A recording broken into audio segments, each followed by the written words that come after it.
data wo muri Potters Land ndetse n'inshuti zacu mwese aho muherereye, haba ari mu Rwanda haba ari no mu mahanga.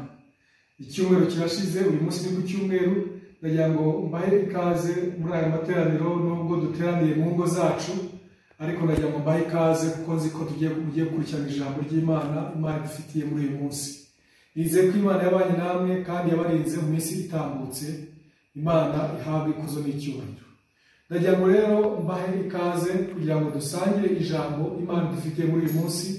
Ni ijambo nise kugira kwizera kutanyeganyega, cyangwa kugira kwizera guhamye. Kugira kwizera guhamye. Ijambo kwizera, nshuti z'Imana, ku mukristo ni ijambo ry'ingenzi cyane, kubera ko Bibiliya tubwira ngo umukiranutsi wanjye azabeshwaho no kwizera. Iryo jambo rivugwa mu bice bitandukanye bya Bibiliya. Umukiranutsi wanjye azabeshwaho no kwizera, kandi nasubira inyuma ntabwo umutima wanjye uzamwishimira. Nk'uko umuntu abeshwaho no guhumeka, ukamenya ngo ariho ahumeka uyu mwuka w'abazima, yahagarika guhumeka n'ubuzima bugahagarara, ni nako ubuzima bw'umukristo bubeshwaho no kwizera kwe. Rero iyo kwizera kugize icyo kuhungabanya, n'ubuzima bw'umukristo buhungabanya. Ikindi Yesu yavuze ni ijambo rye muri Baheburayo 11, ntabwo Yesu wavuze ariko niko handitse. Baheburayo 11 haravuga ngo utizera ntibishoboka ko yanezeza Imana. Utizera ntibishoboka ko yanezeza Imana. Bishatse kuvuga ngo kugira ngo mbashe kunezeza Imana, ngomba kuba ubuzima bwo kwizera, kuko uza aho iri agomba kwizera ko iriho kandi ko igororera abayishaka. Ni ukuvuga ngo rero kwizera kwanjye kugize icyo kuhungabanya no kunezeza Imana sinshobora kwinezeza. Ni nayo mpamvu mu buzima bwacu bwa Gikristo, iyo Satani ashatse kugira ngo yice umwana wawe n'Imana, ahantu hambere atera kwizera kwawe. Atera kwizera kwawe, ugahungabana mu kwizera, bikagutandukanya n'Imana yawe. Niyo mpamvu rero uyu munsi ishatse kuvuga ku bintu bitatu byagufasha gutuma kwizera kwawe kudahungabanywa n'ibyo wacamo byose. Ikintu cya mbere ndi buvugeho ukujyanye no kudahungabanywa, cyatuma kwizera kwawe kudahungabanywa, ni ukumenya ijambo rya mbere ngiye kuvuga. Ikintu cya mbere ni ukumenya ko isi turimo ari isi yangiritse. Isi turimo ni isi yangijwe na Satani, yangizwa n'icyaha. Ntabwo birimo kwibamo byose bigenda uko Imana yagambiriye mbere hose. Niyo mpamvu Yesu agiye kubwira abigishwa be ngo abigishe gusenga, bamwe ngo mwigisha twigishe gusenga. Yarabwiye ngo nimusenga muvuge mutya muti: Data wa twese uri mu ijuru, izina ryawe ryubahwe, ubwami bwawe buze, ibyo ushaka bibe mu isi nk'uko biri mu ijuru. Bishatse kuvuga ngo ibirimo kuba ku isi ntabwo bimeze nk'uko byakwifujwe kumera mu ijuru. Niyo mpamvu ariryo sengesho ryacu: reka ubwami bwawe buze, ibyo ushaka bibe mu isi nk'uko biri mu ijuru. Mu isi ibyo tuhabona ntabwo ariko mu ijuru ibintu bimeze. Niyo mpamvu ari byiza kumenya ngo turi mu isi yangiritse, turi mu isi yandujwe n'icyaha na Satani, ku buryo utatekereza yuko ibyo ubonera mu isi ari byo byiza bihebuje. No, hari ahandi hari ibihebuje, ni mu ijuru.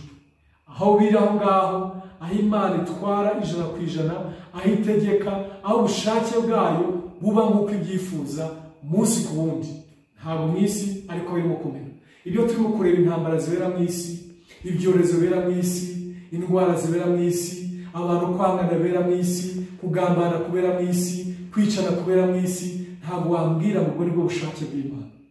Iyi si rero turimo ni isi yangiritse, ni isi yandujwe n'ibiberamo. Niyo mpamvu uyu munsi tuvuga ubu hari abakristo mu bihugu bimwe bari mu gucibwa ibihanga bazizwa kwizera kwabo. Baracibwa ibihanga, baricwa bazizwa kwizera kwabo. Uyu munsi iyo uri umuntu ushatse kugendera mu kuri, mu gukiranuka, uzabibona ko hari n'aho ushobora no kubizira. Hari ahantu ushobora gukorera sisitemu yaho icuramye ku buryo gukorera mu kuri wabizira, cyangwa bakakwirukana, cyangwa ko utagoretse imibare ukabizira. Kubera iki? Turi mu isi yangiritse. rero ibintu byinshi birimo kuba ku isi ntiwumve ko ariko byagombye kugenda. Oya, ni nayo mpamvu isengesho rivuga ngo data wa twese uri mu ijuru, izina ryawe ryubahwe, ubwami bwawe buze, ibyo ushaka bibe mu isi nk'uko biri mu ijuru. Rero uzamenye ngo ibintu byose uko ubyifuza hano mu isi siko ugiye guhita ubibona, ntabwo ibintu bizakugendekera nk'uko wakabyifuje, kubera iki? Uri muri broken world, uri mu isi yangiritse. Ni nayo mpamvu ni akaga gakomeye umuntu uba muri iyi si, ibyiringiro bye byose biri muri iyi si, akumva ijuru ryarigezeho muri iyi si, akumva yasingiriye ubuzima muri iyi si, akumva we yagezeyo muri iyi si. Mbega umuntu ubonye ishyano. Ni byiza kumenya ngo iyi si turimo ntabwo iri perfect, ariko hari ubundi buzima buri perfect tuzajyamo. Umunsi umwe hari ubundi buzima tuzajyamo. Hari igitondo bizacya uri mu yindi si, n'iri juru ndimo kuvuga, aho Imana yateguriye abera, abakiranutsi, aho ibintu byose bizagenda uko biri. Wambwira ute umukiranutsi, wambwira ute umumisiyoneri uri ahantu bari mu guca igihanga, atabonye abana be bakora ngo bigishe ngo barangize amashuri nk'uko yabyifuzaga, bakamuriza kwizera ko ibyiringiro bye biba byari muri iyi si? Ubwo urumva iyi si ariyo yo yakuboneye mu byo yifuzaga byose? Oya, hari indi si nziza tuzaboneramo ibyiza birenze ibi ngibi tubona mu isi. Kimwe mu byakurindira kwizera kwawe ni ukumenya ngo ni mu isi yandujwe n'icyaha, ni mu isi yangiritse, ibintu byose ntabwo bigenda nk'uko mbyifuza. Ibirimo kubera muri iyi si ntabwo ariyo perfect model y'ubuzima bw'iby'Imana yifuzaga. Nimbona ibintu biba iruhande rwanjye mbibona, nanjye bikanageraho, nzibuke neza I'm in the broken world, ni mu isi yangiritse. Ariko ibyiringiro ufite jyewe nuko ntabwo ibyiringiro byanjye ari iby'ubuzima gusa. Nyuma y'ubuzima hari ubundi buzima tuzabaho, mu buzima buri perfect, mu isi yindi, ubwami bundi bw'Imana yiteguriye abo ngabo bayinezeza, abayumvira, abayubaha, abayizeye. Rero kwizera kwawe ntuguzahungabanywe no guca mu bintu ubona cyangwa bikuzengurutse wibaza ngo is God fair? Ni gute Imana ishobora kwemera ko ibi ngibi n'ibi bibaho? Ni gute Imana ishobora kwemera ko haba ibyorezo nk'ibi? Ni gute Imana ishobora kwemera ko haba ibi n'ibi ko abantu bicara? Ni gute Imana ishobora kwemera ko abantu baba inzirakarengane? Ibyo byose ukabyibaza, uzibuke ngo turi mu isi yangiritse. Niyo mpamvu Yesu yabwiye abigisha ngo muzasenga ngo ubwami bwawe buze, ibyo ushaka bibe mu isi uko biri mu ijuru. Rero icyo ni ikintu cya mbere cyaguhumuriza cyangwa cyagufasha kwizera kwawe ntiguhungabanye, kuko abantu benshi bagiye bibaza ibi ngibi bakavuga ariko ngo Imana niba ari Imana ifite imbaraga ntabwo ari Imana nziza, ngo kandi niba ari Imana nziza ngo ni Imana idafite ubushobozi. Ibyo bituma rero abantu bagira uburakari, bakarakarira n'Imana, kuko bavuga ngo niba Imana ari Imana ikaba Imana nziza ifite ubushobozi, ni gute yakwemera ko ibintu bibi nka biriya bibaho? Ngo cyangwa bakavuga ngo cyokora niba ari Imana nziza igira imbabazi, bambi ni Imana itishoboye ku buryo itabuze ibi kubaho. Ndagira ngo mubwire ngo iyo utangiye gutekereza uko, uba utashoboye kwibuka neza ko Imana irema isi atari uko yayiremye, no kugwaho kwaturutse no kwangirika kw'isi ko kwaturutse ku mahitamo ya muntu, bigatuma Satani ashobora kugira authority yo gukora uko ari gukora uyu munsi. Ariko ni byiza kumenya ngo I'm in the broken world, ariko Imana yohereje umwana wayo kuzana redemption. Ariko hari umunsi Imana izigarurira ibintu byose, ariko ubwo buzima twe dutegereje kuzajyamo abizera Kristo Yesu, aho ibintu byose bizaba perfect. Niyo birivuga ngo aho ngaho nta marira, nta miborogo, nta buriganya, nta ntambara tubona, nta byorezo, ibintu byose ubona bitari byiza, hari aho bitazakandagira, hari aho bitazagera, hari aho bitazakora. Ubwo nibwo buzima bizera bategereje kuzinjiramo, kuzajyamo. Waba warizeye Yesu ku buryo nawe uri muri abo bizera kuzinjira muri ubwo buzima, cyangwa urimo abandi bumva yuko muri iyi si bageze mu ijuru ryabo, kandi iyi si bayibona neza ko ibintu byayo byose bitari shyashya, bidatunganye, bidatekanye, bitanuzuye.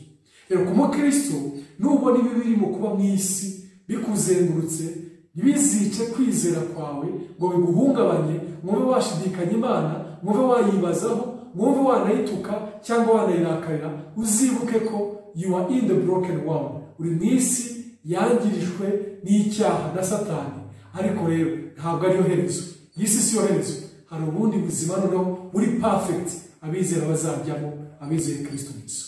Icyo ni ikintu cya mbere cyatuma kwizera kwawe kudahungabana.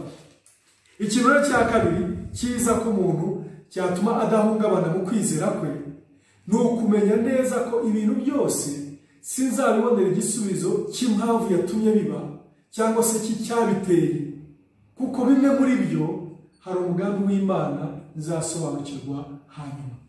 Ntabwo ibintu byose birimo kuba bitewe n'ikintu runaka cyabaye. Ibi ngibi ndabivuga ashaka kugira ngo nkwereke ko umukristo iyo ikintu kimubayeho, ikintu cya mbere atangira kwibaza, nakoze iki cyatumye bigenda gutya? Ninde wafite icyo yakoze cyatumye bimera uko nguko? Ninde utakoze inshingano ze zatumye bimera uko nguko?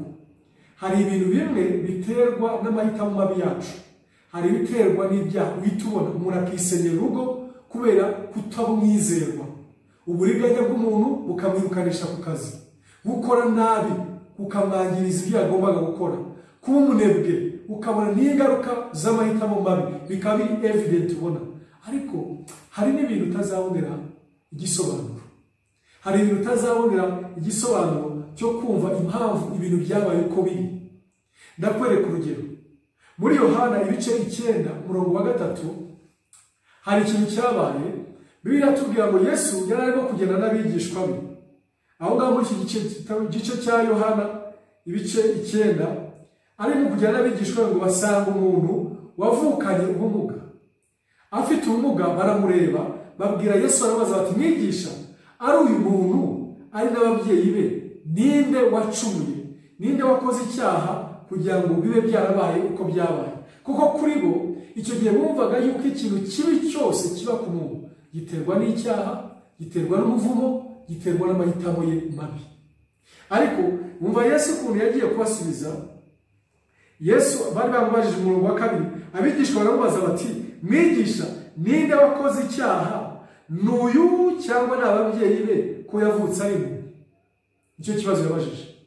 Niki cyatumye umuntu avuka ameze atyo?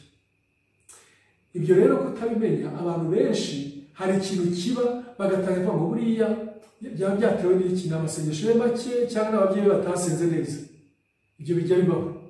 Umuntu agasanga hari ibintu birimo kugira mu buryo n'abatasobanura byamuyobeye, kandi azi neza ko nta kibazo umutima w'ubushinja n'Imana ye.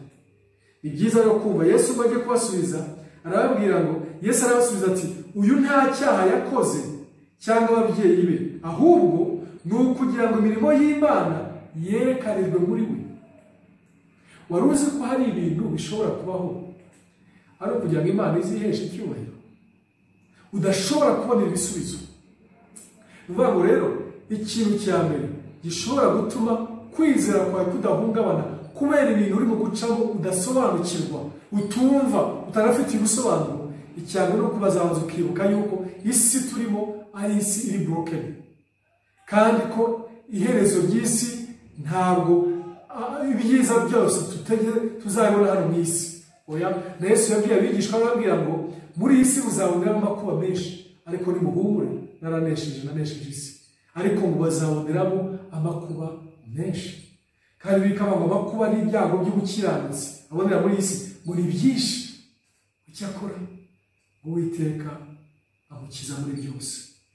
Ndagira ngo mbwire, ntabwo twigeze twizezwa ko tutazahura n'ibintu birenze ibyo dutekereza cyangwa se bibi muri iyi si, ahubwo twijejwe yuko muri byose Imana izatwigaragariza. Rero icya kabiri ndimo kuvugaho, navuga yuko icyarinda kwizera kwacu kudahungabana ni ukumenya ngo ibintu byose sinzabibonera ubusobanuro, kuko bimwe hari umugambi w'Imana ugomba kubyihishira. Uyu mugabo yari aho ngaho amaze imyaka, Imana ishimwe ku bwa Yesu waje kubisobanura, ko nibaza uyu mugabo yari yicaye, abantu bahora bamunyura bamubwira bati, wowe uri ikivume, ababyeyi bawe ntibasenze cyangwa se ntibakoze ubushake bw'Imana, barakiraniwe, cyangwa nawe ufite ibyaha nibyo byakugejeje aha. Nibaza imyaka yamaze abwirwa amagambo nk'ayo.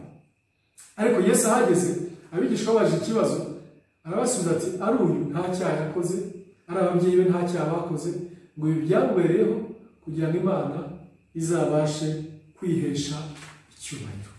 Wari uzi ko hari ibintu biba mu buzima bwawe udasobanukirwa, udafitiye n'ubusobanuro, ariko amaherezo Imana izihesha icyubahiro muri byo, n'abandi bose bakazabikiramo cyangwa bakazabifashirizwamo. Iyo umaze kumenya ngo mu bihe biri difficult cyangwa bigoye ujya ucamo, bimwe ntabwo ntukashakishirize ahantu hose.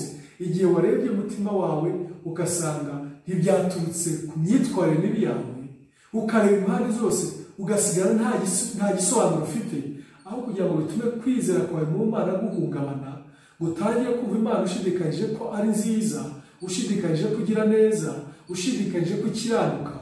Oya, ahubwo tangira kuvuga uti ahari aho Imana hari ibyo izanyereka hanyuma, Imana izihesha icyubahiro hanyuma. Kuri uwo mugabo icyo Yesu yavuga ngo cyangwa kugira ngo imirimo y'Imana igaragazwe, ni uko yaje kumukiza. Imukijije bahita babona imbaraga z'Imana batari kubona bitakorewe ku muntu nk'uriya bari bazi.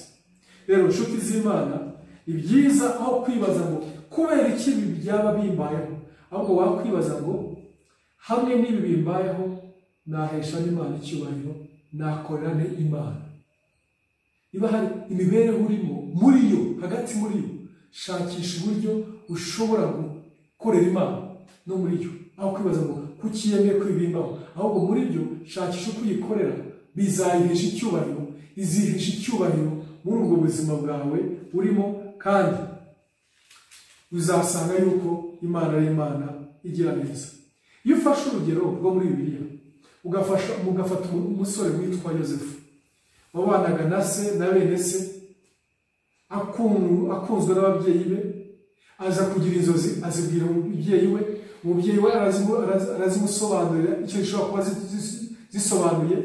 Bene se barabyumva, baramurakarira, kandi nta cyaha kiri mu kurota inzozi se wazihaye. Arangije ngo ise aramutuma ngo ajye gufasha bene se, abajyanira ibiryo. Ajya abajyanira ibiryo aho bari, bati karosi nguriya wa mwana, baramufata bati reka tumwice tuzabone ko za nzozi zizasohora. Baramufata bamutaye mu rwobo, bageze bamuvana mu rwobo, bamugurishije kwa Ishimayeli. Bamugurishije kwa Ishimayeli, Abayishimayeli baramujyana, bamugeze muri Egiputa, nabo barongera baramugurisha, bamugurisha kwa Potifari.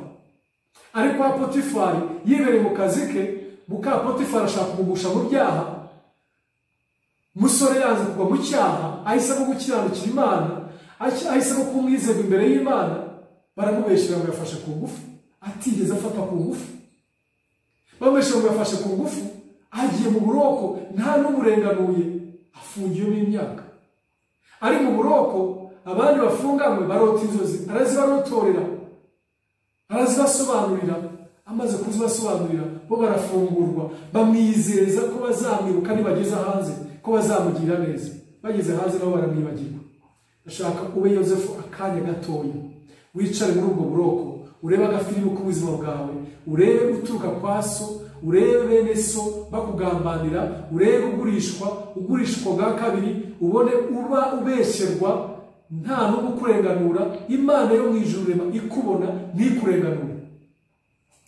Wavuga ko Yosefu yaziraga ibyaha bye? Wavuga ko yaziraga se ibyaha by'ababyeyi bamubyaye? Wavuga ko hari iki muri ibyo ngibyo? Hari ibyo atashobora gusobanukirwa uwo mwanya, ariko hari ijambo ashobora guhagararaho, no kumva ko Imana ari Imana nziza, no kumva ko ari Imana igira neza, no kumva ko ari Imana ifite imigambi myiza kuri we, kandi ko amaherezo ashobora kuzayasobanukirwa nyuma nubwo atabyumva. Wa mugani wa cya cyanditswe kiri mu Yeremiya kivuga ngo erega nzi ibyo nibwira nzabagira, ngo ni byiza si bibi, ngo ni ukugira ngo mbarebe umutima ibyo muzabona hanyuma, apana ubu ngubu, ariko hanyuma. Rero ni byiza mu buzima bwa Gikristo kumva ko hari utazabona ubusobanuro, ariko ukaba uzi ngo Imana yanjye hari umugambi wayo ushobora kuba inyuma y'ibi, izabibona hatoya. Uko kwizera Imana yako ari Imana igira neza, ko ari Imana ikora ibintu mu mugambi, kandi ko hari ibyo ishobora kuzasobanura nyuma, ugasigara wizeye, bikurinda guhungabana mu kwizera gutangira wishidikanye, wumve ko udakiranuka, wumve ko ikiranirwa, wumve ko yakwibagiwe, wumve ko itagira urukundo, wumve ko itakurenganuye. Aho hose Yosefu yari kuvuga nk'uko Azafu yavuze muri Zaburi 73, akaba ngo nakiranikiye ubusa, ngo nirinze gukiranirwa ku busa gusa, akumva ko ibyo byose yakoze byose. Ariko Yosefu siko yabigenje, kuko no mu buroko yasigaye ngo ukuboko kw'Imana kukiri ku buzima bwe, akigendana n'Imana ye, yigeze ayivaho, yigeze ayirakarira. Kubera iki se? Ahari aho umutima y'abantu y'Imana nzaba ndeba uko uzabigenza. Ibyo atasobanukirwaga uwo mwanya, ndagira ngo uze kubireba iyo tugiye mu Itangiriro ibice 50, Itangiriro ibice 50, igihe Yosefu amaze kuva muri ubwo buroko akaza kwisanga kwa Farawo, akisanga kwa Farawo habaye ijambo bita vindication, cyangwa se kurenganurwa n'Imana. Akagera kwa Farawo nta rukiko, nta bujurire bwabaye ngo akurweho ibyaha, agahamarwa n'umwami gusa ngo azi bwami, yagera agahaba umwanya ukomeye. Hanyuma y'igihe akazatera inzara iwabo, aho yaroteye za nzozi, bakazavanwayo n'inzara baje guhaha muri Egiputa, bakahasanga Yosefu yarakomeye, Yosefu yarabaye umuntu ukomeye, bakaza n'umutware baje kugira ngo bashake amakiriro. Yabafashe neza, abaha ahantu ho kuba, abaha ibiryo arabagaburira. Hanyuma ise aza gupfa, apfuye bagira ipfunwe, bagira ubwoba, bagira ngo agiye kuzihorera kuri bo, bagira ubwoba. Nibwo habaye icyo tugiye gusoma muri iki gice cya 50 umurongo waho wa 20. Iyo dusomye ku murongo wa 20, ni ahantu bari bazi ko Yosefu agiye kwihorera, bagira ubwoba, baza kumusaba imbabazi. Baramubwira ngo Bibiliya tubwira ku murongo kamere kuwa 18, ndetse bene se baragenda bamwikubita imbere, baramubwira bati dore turi abagaragu bawe. Yosefu arababwira ati mwitinya, mbese ndi mu cyimbo cy'Imana.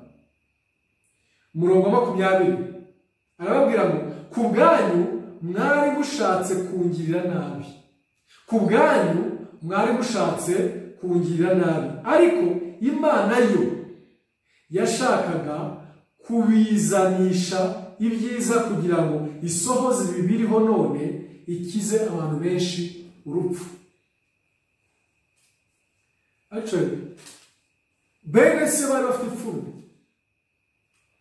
Ahangaha arababwira ngo ku bwanyu, mu byo mwakoraga byose mwari mugambiriye kungirira nabi, ngo ariko Imana yo yashatse kuzabizanisha ibyiza. Ibibi byanyu Imana yashatse kugira ngo izabizanishe ibyiza. Hariho umugambi w'Imana wari wihishe inyuma yabyo, ngo kugira ngo bizagere gute. Kumva ijambo avuze, rero kugira ngo izabashe gukiza, bikoresha gukiza benshi urupfu. Benshi bari bagiye kwicwa n'inzara i Kanani, benshi bari bazi kwicwa n'inzara muri Egiputa. Ngo ubu Yosefu arimo arabona agafilimu ke, akabona kuzava i Kanani aza muri Egiputa mu bintu bibabaje kuriya kose, ngo Imana yari ifite umugambi wihishe inyuma yabyo, wari kugira ngo izakize benshi urupfu. Rero mu gihe uhagararanye neza n'Imana, ugahura n'ibintu birimo kuguhiga byakuyobeye udafite n'ubusobanuro, aho gutangira kurakarira Imana, kumva Imana ikubabaje, kumva Imana uyirakariye, gushakisha za kozi utarimo kubona, aho gushaka kozi tekereza kuri purpose, kuba ngo yewe nzi ko ibingibi hari icyo Imana izabisohoreza. Kuko yaravuze ngo Imana yashatse kugira ngo izabisohoreshe ibintu ubona none. Ariko sinibaza ko Yosefu ari mu nzira iva i Kanani yatekerezaga ibi, sinibaza ko bamugurisha yatekerezaga ibi. Wenda nawe hari aho yibaje byinshi, ariko kuri uyu mwanya arabasha kuvuga ati bya bibi byose, aho gushaka kumenya ngo kozi yabyo yari iyihe, ikozi niba ari ya bene data, kozi n'urwango rwabo, yaje kurebamo papasi, ubushake bw'Imana, umugambi w'Imana.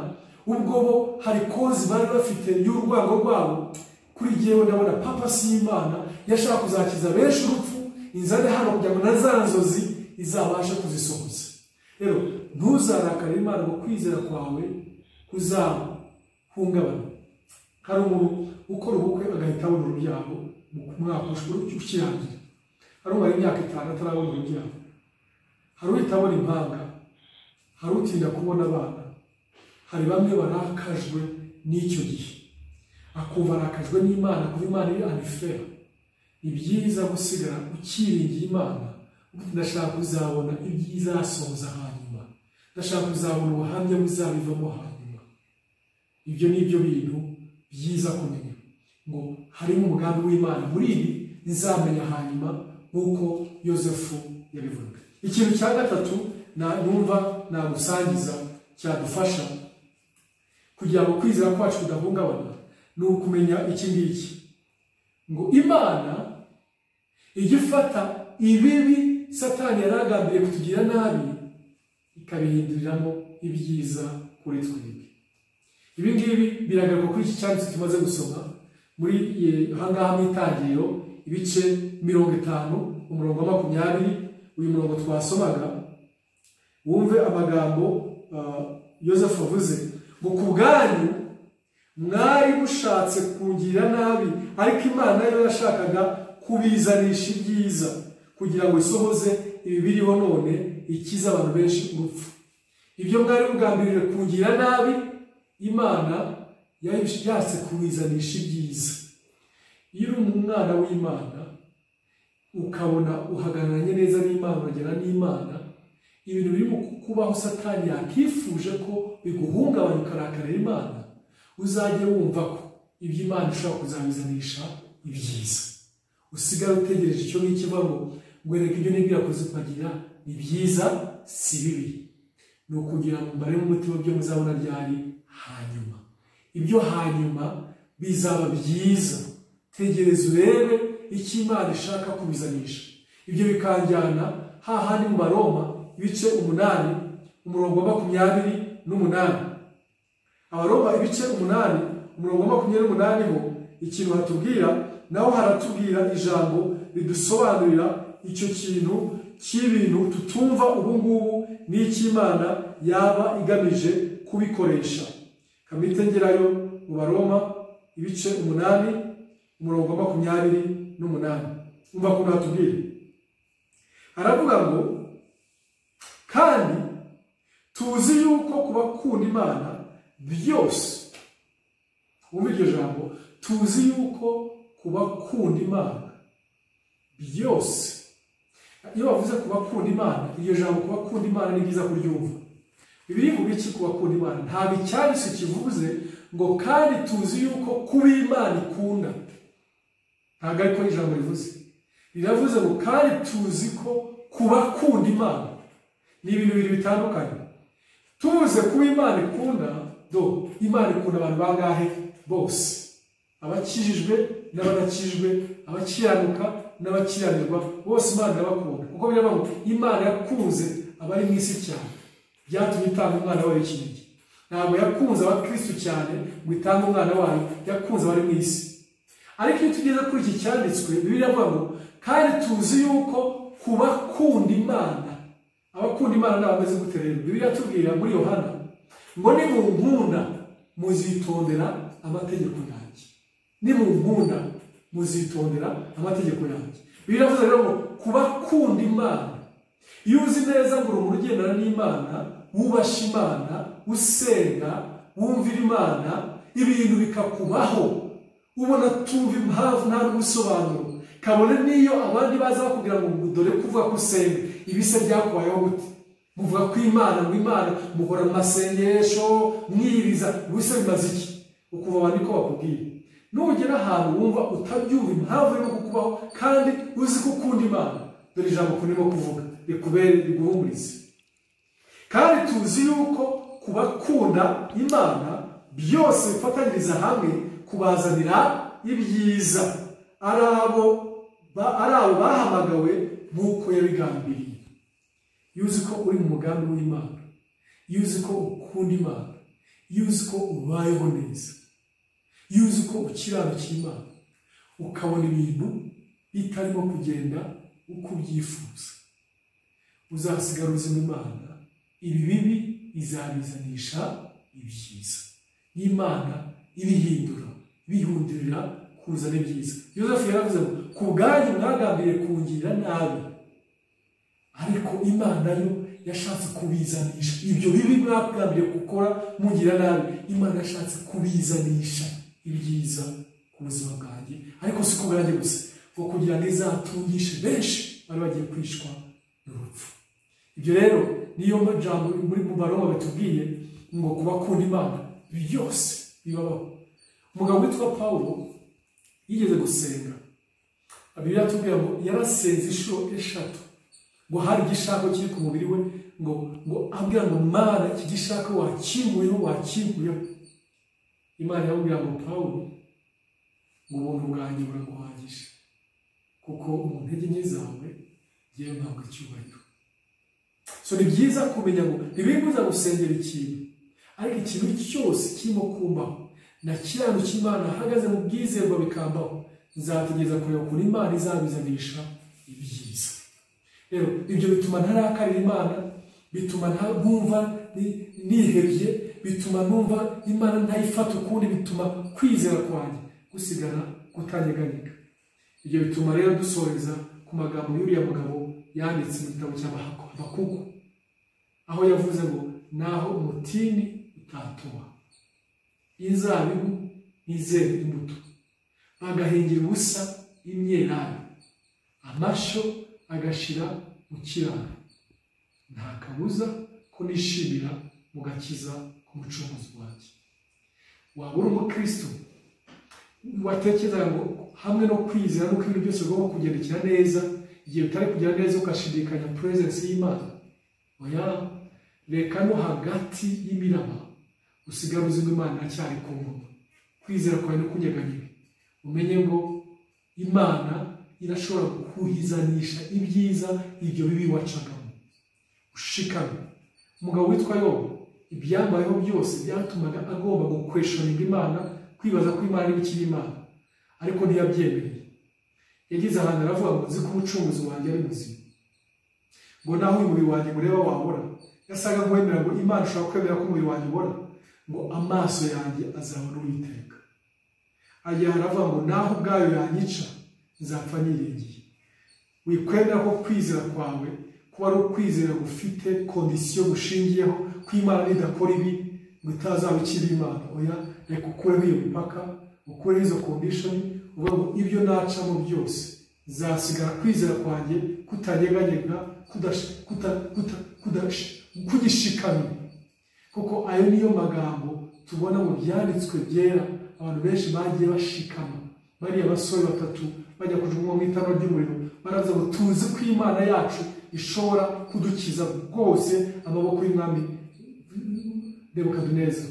Ariko naho itabikora, naho itadukiza amaboko y'umwami tukajya tunapfa, kwizera kwacu kuratubwira ko Imana ari Imana nzima, ntawe kuzigera kugajuka, ikuzigera kunyeganyega. Reka ushikame Uwiteka Imana. Wibuke ibintu 3 navuze. Icyambere, kumenya ko turi mu isi yaguye, isi yanduye, isi yangijwe n'icyaha. Ndagira ngo rero nsoze mbibutsa ibintu 3 twavuzeho, bishobora kuzatuma kwizera kwawe kutanyeganyega, gusigara gushikamye. Ikintu cya mbere ni ukwibuka neza yuko turi mu isi yangijwe na Satani n'icyaha. Isi yangijwe na Satani n'icyaha. Ntabwo ibintu byose birimo kuba mu isi uko Imana yakifuje ko bimera. Ntabwo birimo kuba ku isi uko mu ijuru bimeze, cyangwa uko ubushake bw'Imana mu ijuru bumeze. Ariyo mpamvu dusenga ngo ubushake bwawe mu isi nk'uko buri mu ijuru. Rero nubona ibitagera neza mu isi, wibuke neza ko isi yangiritse, yangijwe n'icyaha na Satani. Icya kabiri ni uko umenya neza ko ibintu byose utazabibonera ubusobanuro. Mu bintu bikubaho byose si kuzabibonera ubusobanuro. Bimwe hari umugambi w'Imana ubyihisha inyuma, uzamenya hanyuma. Kuko nk'uko twabibonye, nuko kubakunda Imana byose bifatanyije nawe kubazanira ibyiza, kandi ko hari umugambi w'Imana uri inyuma yabyo. Icya gatatu nuko umenya neza ko Imana yacu ijya ifata ibyo Satani yaragambiriye kutugira nabi ikazabihindurira kugira neza. Nk'uko twabibonye mu ijambo ry'Imana, uzasanga byinshi uko Yosefu yavuze ngo ibyo mwari mugambiriye kungira nabi, Imana yo yabizanishije ibyiza. Kumenya ngo ijya ihindura ibyo Satani yaragambiriye kuturimbura no kutwica no kugira ngo dushidikanye Imana tuyange, Imana ikabihinduriramo ibyiza ku buzima bwacu. Ibyo bizatuma ushikama mu kwizera, utemera yuko hari condition washira imbere y'Imana yuko bitabaye uko sinzasigara nizeye Imana. Uzaba wa mukristo umeze nk'igiti cyatewe hafi y'umugezi, kitazatinya amapfa natera, ahubwo cyera imbuto zacyo mu gihe cyacyo, kandi ikibabi cyacyo kigahora gitoshe. Imana imugishe.